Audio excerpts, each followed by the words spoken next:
কি বন্ধুরা কেমন আছো? দেখো, এই দেখো, এটা পুর হচ্ছে কিসে বলো তো? পাটিসাপটার পুর। দুধ মেরে চাচিটা হচ্ছে, পাটিসাপটার পুর হচ্ছে। আর এইদিকে দেখো আটা আর গরম জল, একটু দুধ দিয়ে সুজি দিয়ে এটা গোলা হচ্ছে।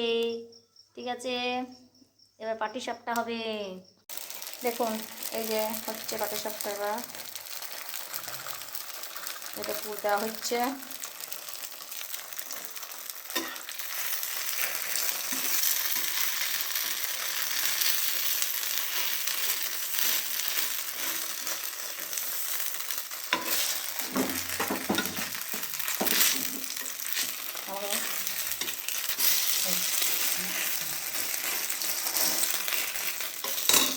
দেখুন,